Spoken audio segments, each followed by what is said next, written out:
Chapter 10 Magical Mushrooms. The thing about a mushroom trip is that you're never quite sure about the mushroom trip. Not until it's over, at least, said Jane. Now what was she talking about? And now the voice in my head had an echo to it. This was my mind, but I could hear what I was thinking, as if I was speaking it out loud, but only to myself, because I could hear everything. Do you have those stones? Jane asked me. The flint? Yes, the flint. The words coming from my mouth sounded profound. It was my voice, but clearer than I could recall. These stones. I pulled them from my pocket when all of us took a seat near the twigs Jane had gathered. These don't taste too great, said Manuka, chewing another one down. But I don't mind them. And these trees feel special to me. They feel... Manuka stopped talking to observe the night. It feels right, said Otto. Everything sure felt right. It was all okay. And suddenly the mushrooms made my senses tingle. Well, no one eats magic mushrooms for the taste, said Jane. You eat them for the secret ingredient. Not so bad, said Levi, having another. These mushrooms were changing us. I knew that much because that's what I could feel. Turning toward Otto, I wanted to say something, to express this energy, but then I watched him eat two at once. Well, I suppose a brave man brings out the courage in us all. I wasn't a fan of the taste either, but Otto wouldn't stop plucking more and passing them my way. Thanks, Jane, said Levi with a handful. A handful? I swallowed the ones in my mouth before Otto passed me another. I was in the presence of good people, with good hearts, and even Levi's strange traits began to feel more welcoming. See, the thing about a mushroom trip is that even with all the experience in the world, you're always a little afraid, said Jane. She was smiling bigger than before, and I was pretty sure we'd be fine, even though I'd never seen light trickling between the trees like that, and the leaves were moving in sync, as if they planned to dance in this exact moment, all in unison. Oh, it's beautiful. Is something happening to the light? Why is it changing? Does anyone see this? The light keeps moving, don't you think? Oh, you haven't seen anything yet, said Jane. She took the flint and dashed them together when an orange spark came to life. Fire ate through the kindling, and the longer I watched, the more miraculous this fire became. It grew and grew until the little leaves lit the twigs, and then it spread up to the larger branches. The orange flame was like a song that the smoke was dancing to. And of course these thoughts were mine, or I think they were, because sounds are words and words are sounds. But how come the words keep slipping in and all around? And what about the time? I caught myself wondering about the clock, because the numbers were ticking somewhere, but out here they seemed to stop. And who keeps track of the time when, at once the fire popped? And why can't I get these thoughts through my mouth? Why think the thoughts at all? Why not just say 'em? Shh, whispered the wind. Who said that? I looked around the group. Everyone was smiling, concerned with nothing else but this moment, and that's when the mushrooms started speaking out loud. Thousands of orange mushroom heads were pulsating in and out together, back and forth with the light, as if growing smaller and then larger. I'm going to go for a walk, said Jane. Anyone want to join? She rose to her feet, wobbled, and took a deep breath with the trees. I'd like that, said Manuka. And I feel much better, too. Almost back to normal. Or maybe even better than that.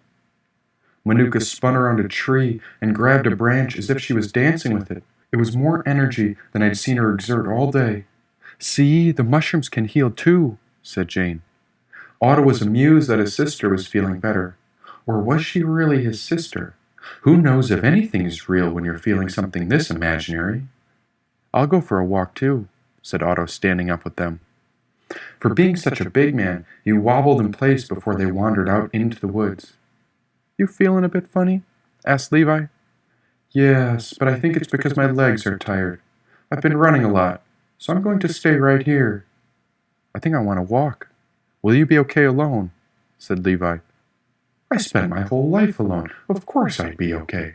Wait, why was he asking if I'd be well? Was I bad? Did I look like I was feeling off? Because whatever I was feeling, well, I can't describe it. Was I? Or had I? Or wait, who am I? Levi stood up to follow them as they wandered between the thousands of orange mushrooms lighting the way into the darkness. Lying on the ground, I stared up at the stars and watched the rays of energy pour down through the sky, passing between the trees and then seeping into my eye.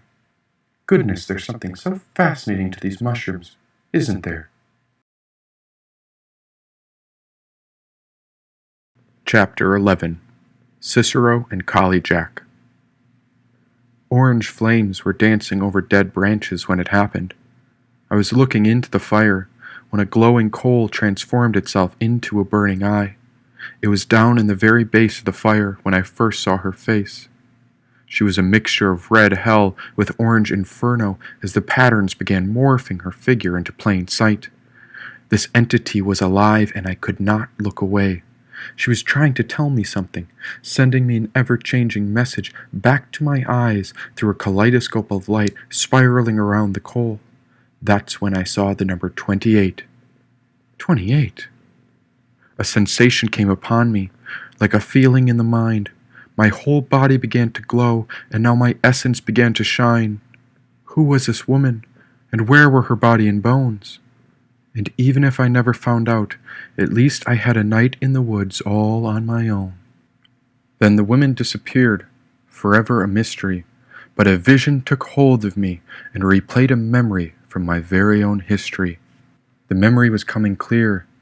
The sight showed a boy ready to cry. It was I, an observer, starting my first days of work at the age of 5. They'd taken me from my father. They gave me a notebook to observe. The white man told me to look with my eyes and write down whatever I heard.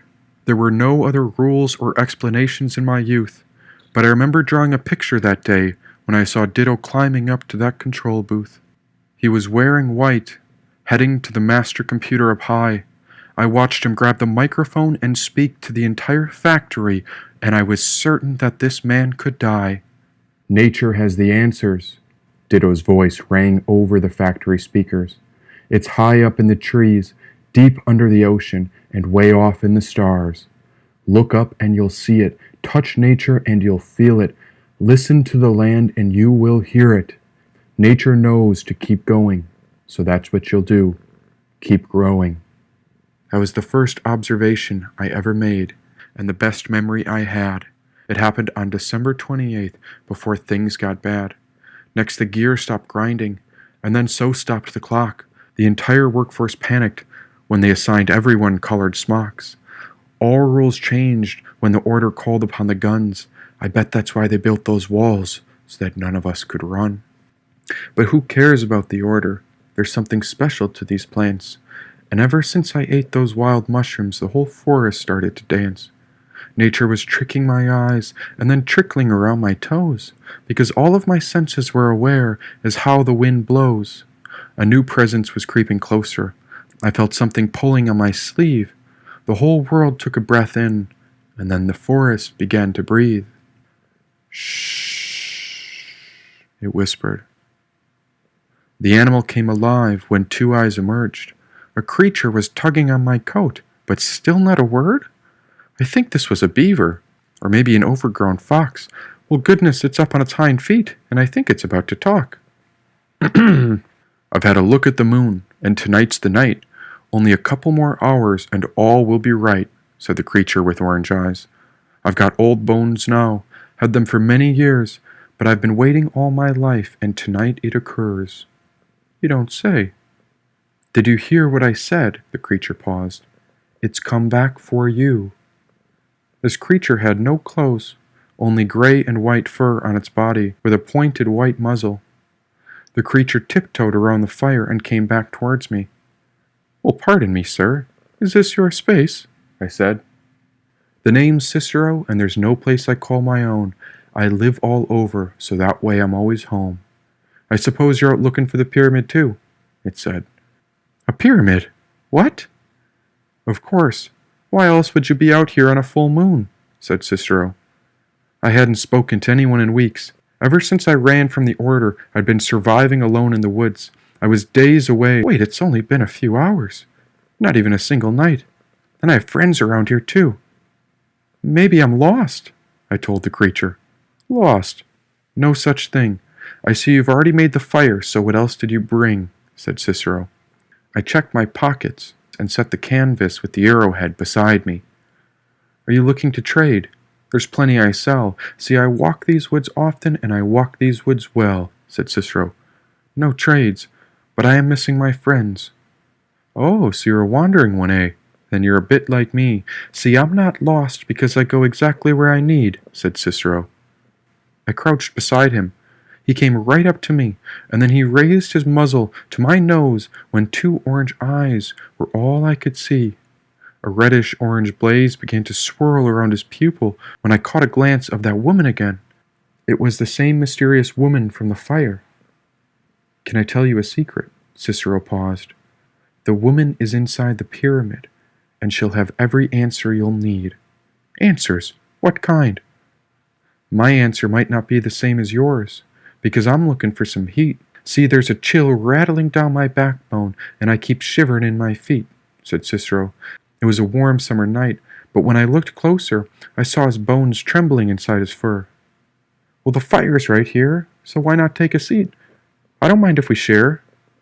Well, thank you, good sir, and thank you for all you'll do. I sensed you long before this fire, and that's why I came to have a word with you. There's a secret to these flames. Not all fires are the same, but this one's special.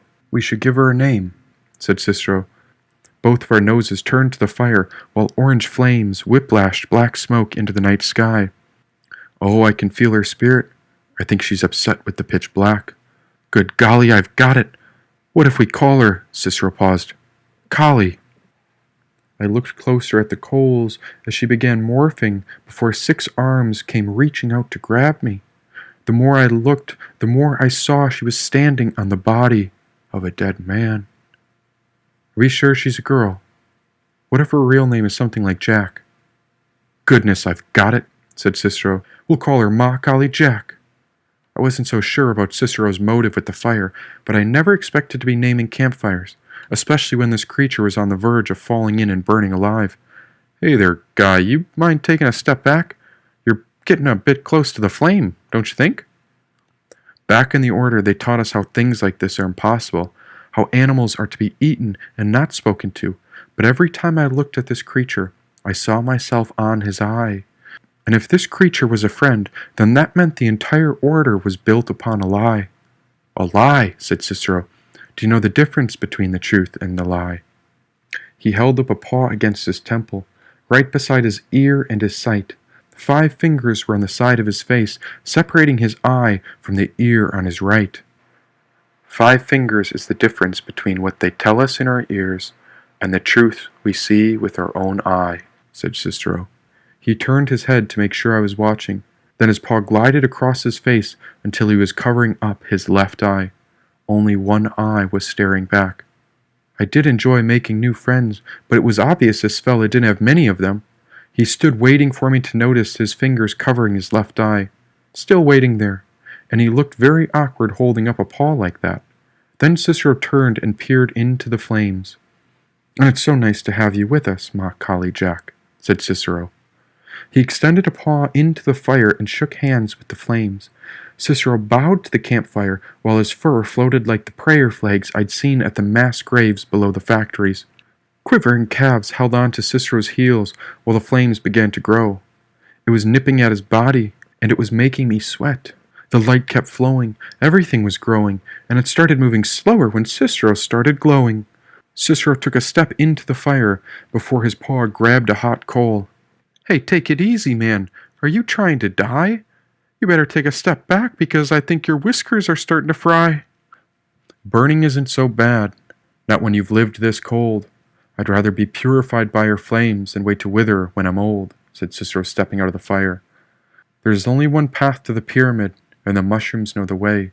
If they're glowing now, then I wouldn't wait until they fade. Go when the moon starts to peak. Watch for falling stars.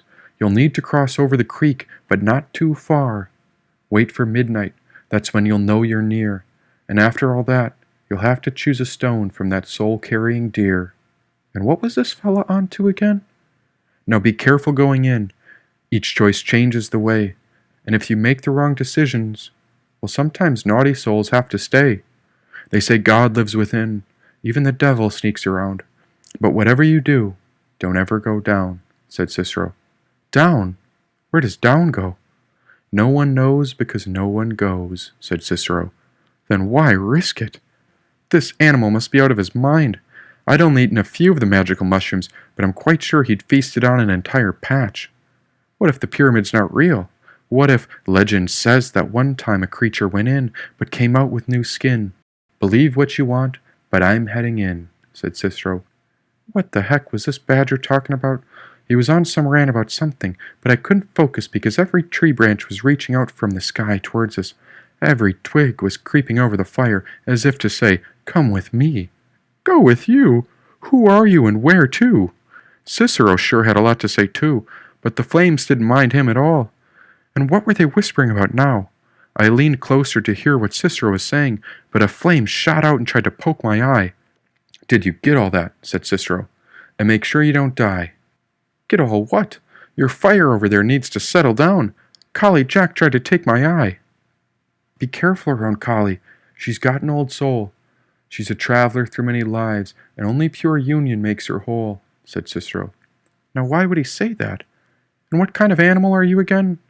I'm a possum, said Cicero. A possum? Well, whoever this magician was, this poor creature was starting to emit steam. It was scorching his fur coat. Well, he's only got one body, so I suppose it's his choice to sizzle away. Now is that all you packed? Asked Cicero. I pray that's all you need, because once you get through the gate, all that's left is to believe. Cicero was unrolling the canvas scroll I'd taken with me when I saw the brown stone inside. Seeing the arrowhead out in the dirt made me believe that my grandfather was still with me. As long as the arrowhead was here, then the natives lived on. As long as I was living, then the native spirit carried on. Cicero reached for the blade to inspect it when I saw how cold his fur had gotten. His fingers were trembling as he handed me the arrowhead. Wrapping the canvas around the poor creature's back, I tried to keep him warm. Thanks, Collie Jack, said Cicero. Cicero wrapped himself in the canvas without looking back. All was calm in the forest when my mind began to slip into a new vision as my body found its way to the ground. Oh, and before I doze away, I heard there's a holy man on top. There's only one way to see him. Go up and don't stop, whispered Cicero. Is that where you're going? I asked Cicero. I'll go wherever the pyramid needs me to. It's not for me to know. But whatever happens, at least you and I had the courage to go. Not everyone is so brave, said Cicero. I watched the opossum prepare a spot to sleep beside me.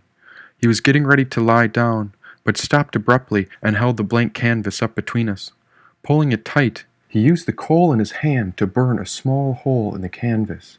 A hole? It's not even yours. There, said Cicero. This is a reminder. If you want to see the truth, then look with one eye.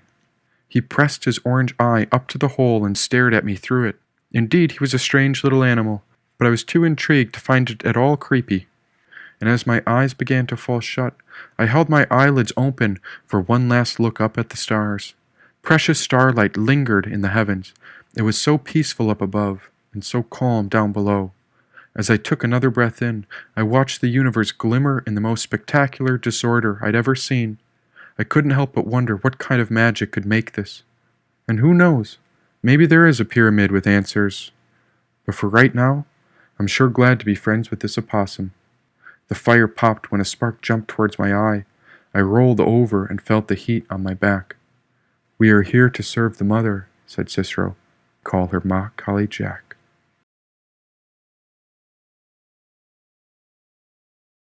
Chapter 12. The 28th Psychopomp. There he is! There's a Mowgli, said Manuka. The mind was listening before my eyes shot awake when I saw 4 strange people walking toward me. You're getting a little close there, said Levi. Don't fall in, buddy.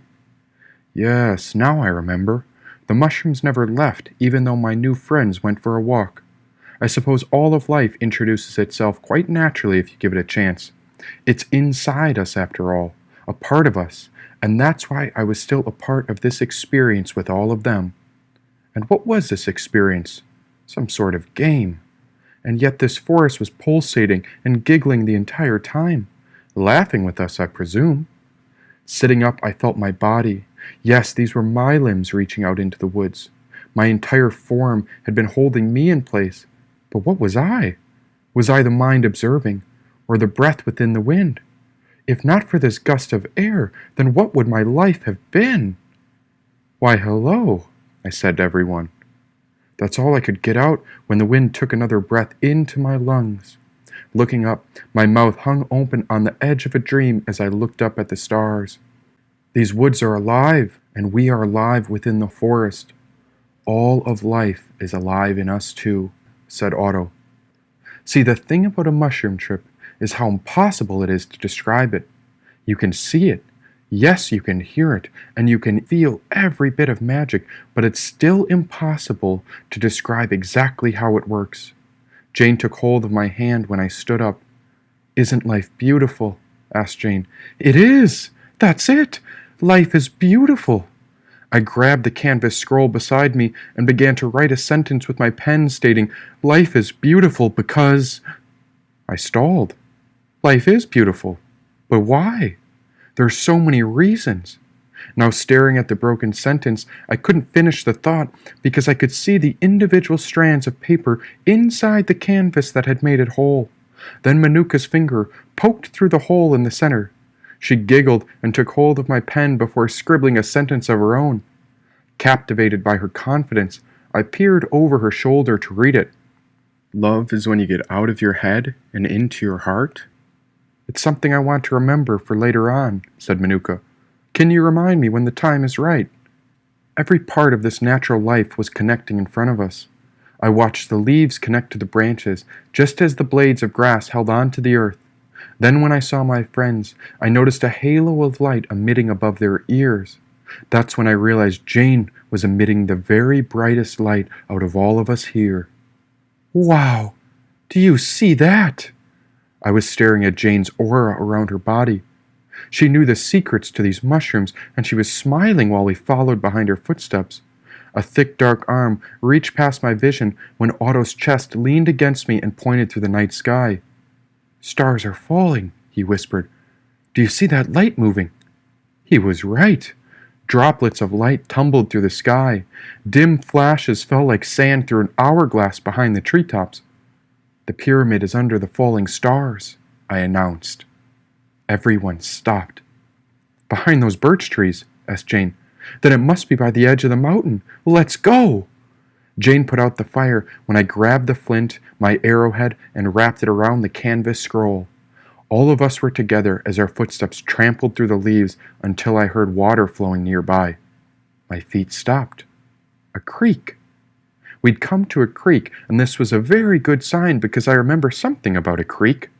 Now, what was it? Which way? Asked Levi. I remembered feeling something important, right on the tip of my tongue, but I couldn't gather the words because the moonlight was rippling along the water surface, shifting between every color I could imagine when... Do you know the way as well as I do? Said a giant beast waiting in the darkness ahead. I froze. The head of a black deer emerged behind a tree and was coming toward us. I never saw its legs, but it was standing upright like a human. A black cloak was covering its body while two large horns grew out of its head.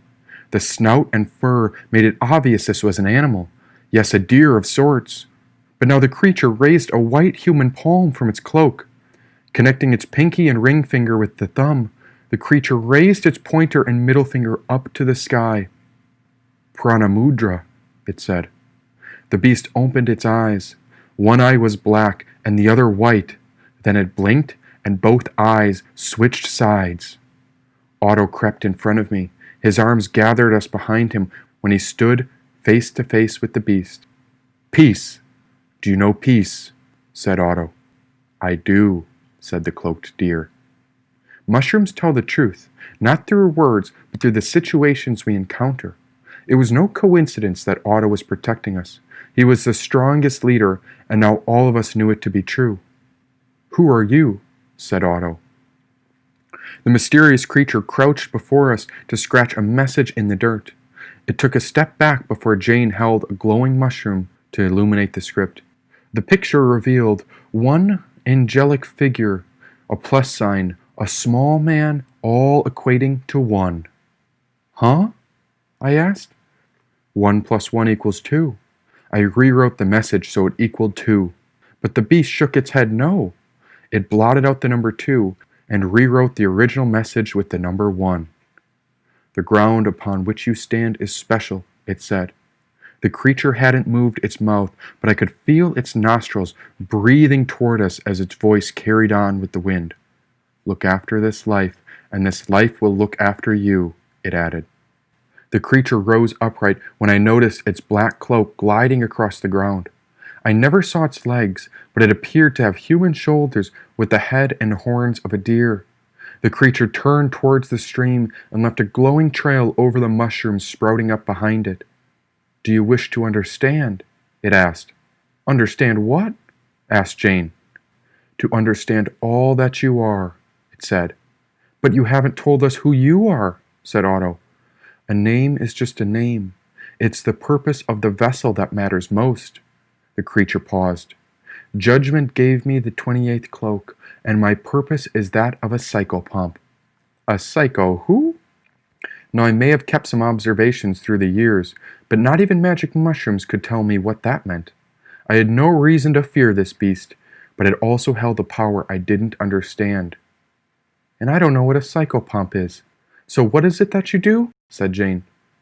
The creature looked down at her, then upon us all. Once the body dies, I carry the soul home, coming or not, said the 28th psychopomp. Wait, are we dying? Asked Manuka. Mushrooms can make you feel funny, that's for sure. But the worst thing you can do is panic.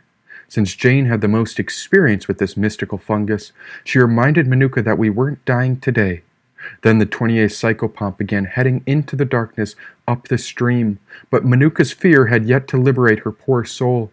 Soon she'd find herself well again, but she was stuck inside her own dark thoughts. I even felt a wave of this bad energy trying to pull me down too, because what if none of us were well? All the while, the mysterious deer was floating out of sight when the trail of mushrooms started fading. Things were going to be all right, or at least that's what the voice in my head kept telling me, but I had to pray that Manuka would realize this too.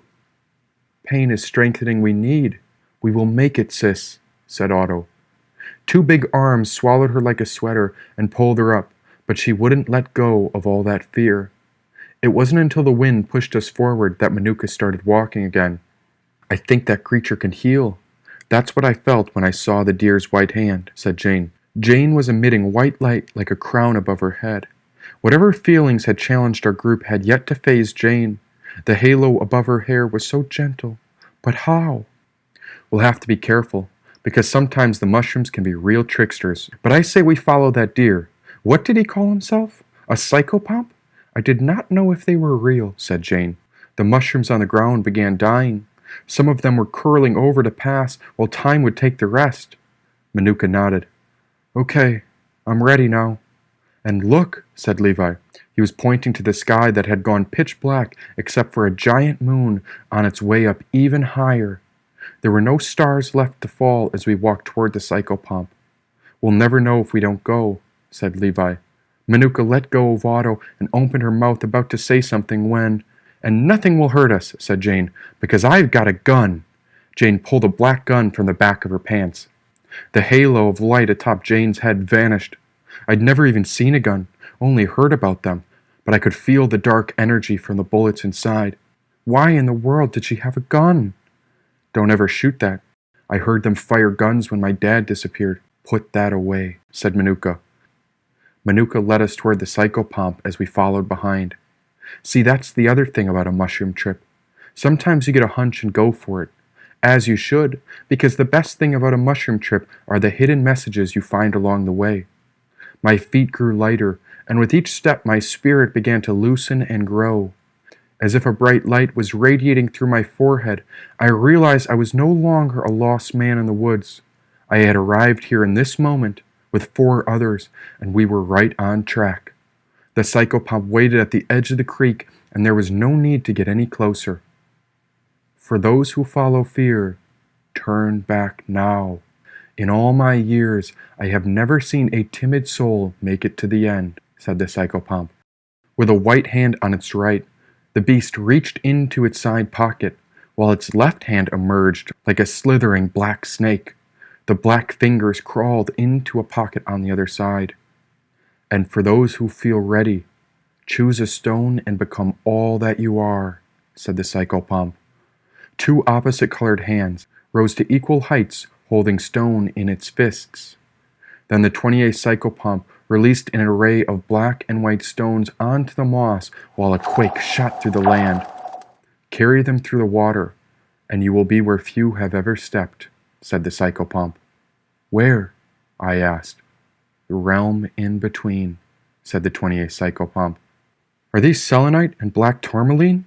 Asked Jane, studying the gems. The deer nodded, but I hadn't even looked at the stones yet. I was too busy noticing how the stream switched directions. The entire current flipped. It was heading downward, but now all of a sudden the water was going uphill. Any stone, huh? Asked Levi. And then what? Pick your path, and you will find your way, said the psychopomp. Levi reached down and took hold of a black stone. His demeanor would suggest he was tough, and so would his rough stone. But he was cradling it with such care. Maybe this man was gentle after all. Maybe he'd never want to hurt a soul. Manuka picked up a white stone in the shape of a small rod. Her grip was tight, and she kept the stone buried in her palm as if she'd never let go. Sometimes doubt can be good. It makes you think twice, because it was the thought of losing something so precious that makes us appreciate this life with all our might. Otto selected a white selenite rod too. He put it in his pocket and left it there. To him, no stone mattered, because whatever we were about to face, he was prepared to meet it with his own strength. I study stones, said Jane. Selenite is a connection to the higher self, to the higher space where angels and spirit guides pass. But black tourmaline, well, that's for purification and protection. What happens when we cross? There are only two paths after any river, the path forward and the path back. Your choice, said the psychopomp. Jane took a white selenite rod and tucked it in one of her pockets beside all her other gems. And if there's one last thing you'll need to remember on this mushroom trip, it's this. Jane paused. Whatever happens, the mushrooms are not trying to hurt you. They're putting us through a test to see how we grow. This I am sure of.